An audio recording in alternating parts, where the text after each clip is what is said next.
Good morning, students. Welcome to your EVS class. In chapter 4, Man and the Environment, we had already read till this paragraph. So, today we will start from interdependence in the ecosystem, यानी ecosystem में सब एक दूसरे पर कैसे depend रहते हैं उसके बारे में।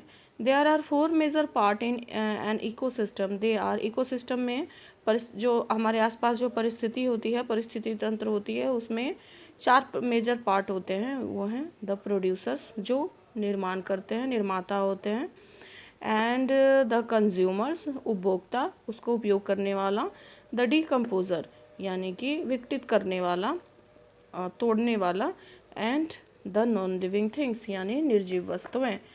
All this parts of our ecosystem are equally important. हमारे इकोसिस्टम का, परिस्थिति तंत्र का, ये चारों पार्ट बहुत इंपॉर्टेंट है। All living things in a community are interdependent. और कम्युनिटी में, समुदाय में जितने भी लिविंग थिंग्स हैं, सजीव वस्तुएं, वे एक दूसरे पर डिपेंड करती हैं। None of them can exist entirely on its own. कोई भी खुद ही अपने आप ही एग्जिस्ट नहीं कर सकता, उसे दूसरों की मदद की ज़रूरत पड़ती ही है। Now we are giving here interdependency of living and non-living things. अब यहाँ पर कुछ एक दूसरे पे डिपेंड करने के बारे में पढ़ते हैं। Green plants prepare their own food. Green plants जो होते हैं वो अपना भोजन खुद बना लेते हैं। They take water from the soil, मिट्टी से पानी लेते हैं। Carbon dioxide from the air, हवा से कार्बन डाइऑक्साइड लेते हैं। And combine them in the presence of sunlight, और दोनों को मिलाकर सूर्य के प्रकाश की उपस्थिति में, एंड क्लोरोफिल, क्लोरोफिल की उपस्थिति में, टू प्रिपेयर द फूड, अपना खाना बना लेते हैं। This process is called photosynthesis. और ये जो प्रक्रिया है वो फोटोसिंथेसिस कहलाती है, यानी कि प्रकाश संश्लेषण।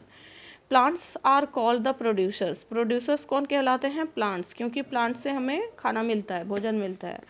And they help store the energy in the form of food, any form of food, और फूड के रूप में वो अपनी एनर्जी स्टोर करते हैं। ठीक है। Animals and human beings eat this food. और एनिमल्स, जानवर और मनुष्य इन खाना को खाते हैं। And utilize the energy stored in it for their activities. और एक भोजन में जो एनर्जी होता है वो अपने क्रियाकलापों में इस्तेमाल करते हैं। Animals are therefore called consumers. इस तरीके से एनिमल्स को क्या कर सकते हैं हम? कंज्यूमर्स यानी उपभोक्ता। खाना निर्माता कौन हुए? प्लांट्स। और उपभोग करने वाले कौन हुए?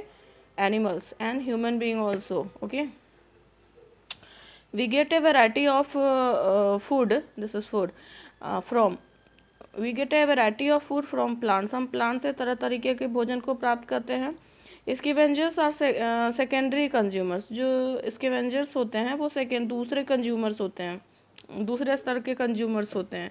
They feed on the flash of dead animals. और वो क्या खाते हैं? डेड एनिमल्स के मांस को खाते हैं। जो जानवर मर जाते हैं उनके उनके मांस को खाते हैं। वल्चर यानी गिद्ध, हाइना, एक तरीके के चीते की प्रजाति, एक्सेट्रा, और स्कैवेंजर्स, ये जो हैं ये मरे हुए जानवरों के भोजन को खाते हैं। ये सेकेंडरी कंज्यूमर्स हैं। Animals that eat both plants and animals are called omnivorous। यानी ऐसे जानवर जो पेड़ पौधे भी खाते हैं और जानवरों को भी खाते हैं, यानी मांस भी खाते हैं, वो omnivorous कहलाते हैं, यानी कि सर्वाहारी कहलाते हैं, सब कुछ खाने वाले। Bear, dog, crow etcetera are omnivorous। जो भालू हैं, डॉग है, क्रो है, ये omnivorous है। Thus human being are two types, vegetarians and non vegetarians.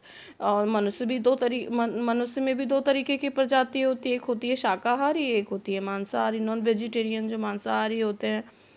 Vegetarians depend on plants for food. जो शाकाहारी होते हैं वो अपने खाने के लिए प्लांट्स पे डिपेंड करते हैं, है ना।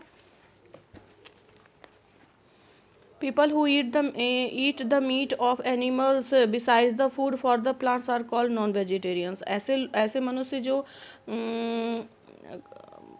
मीट के who eat the meat for of animals, जो कि जानवरों का मांस खाते हैं, खाने के अलावा, मतलब भोजन में साग सब्जियों के अलावा जानवरों का मांस भी खाते हैं, वो जो है नॉन वेजिटेरियन कहलाते हैं, मांसाहारी कहलाते हैं। ठीक है। The third group of ecosystem is decomposers of non living things. और जो थर्ड ग्रुप है वो डीकम्पोजर है। Some of them are essential for life, soil, water, rocks and minerals are examples of them. Some of them are essential for life, और कुछ जो हैं वो जीवन के लिए बहुत ज़रूरी हैं, और इसका जो है सॉइल, वाटर, रॉक्स और मिनरल्स जो हैं ये डिकम्पोजर के उदाहरण हैं। Thus, man and all living things present in the environment are inter, interrelated to each other। इस तरीके से जो वातावरण में जो भी हमारी लिविंग थिंग्स हैं वो एक दूसरे से इंटर रिलेटेड है, यानी एक दूसरे से जुड़ी हुई हैं।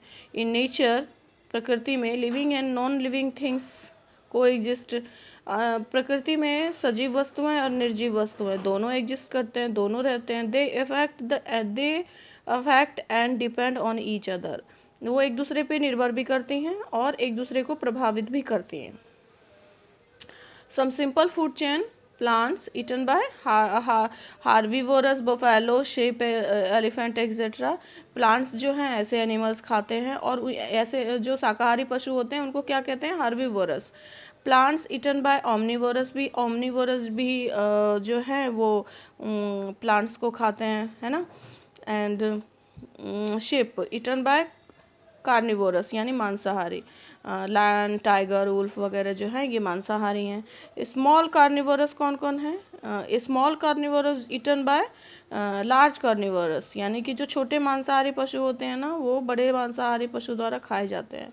And small omnivorous eaten by large omnivorous, और स्मॉल ऑमनीवोरस जो होते हैं वो लार्ज ऑमनीवोरस के द्वारा खाए जाते हैं। फूड चेन जैसे प्लांट्स है eaten by deer, and deer is eaten by tiger. Okay, जैसे फसल होती है उसे कौन खा लेते हैं? ग्रासहोपर्स, टिड्डे वगैरह खाते हैं, and they are eaten by birds. Okay,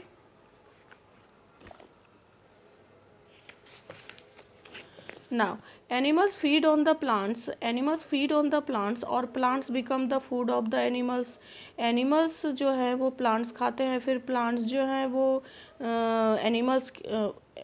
animals feed on plants और plants become the food of animals, यानी कि एनिमल्स जो हैं वो प्लांट्स को खाते हैं, या जो प्लांट्स हैं वो एनिमल्स के भोजन बन जाते हैं। Both plants and animals provide food for man, और प्लांट्स और एनिमल्स दोनों मिलकर जो है वो भोजन मनुष्य के लिए भोजन बनाते हैं। This way a chain of food is formed which is known as food chain, और यही वाला जो भोजन का जो चेन बना हुआ है, खाने का जो चेन बना हुआ है, साइकिल बना हुआ है, इसे जो है फूड चेन कहते हैं।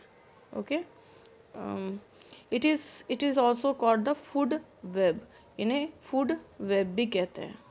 Okay, now we are giving some pictures of animals. Write H for herbivorous, O for omnivorous and C for carnivorous। Okay, try to fill this activity। okay, in our next video we will do exercises of this lesson। okay, bye class, take care।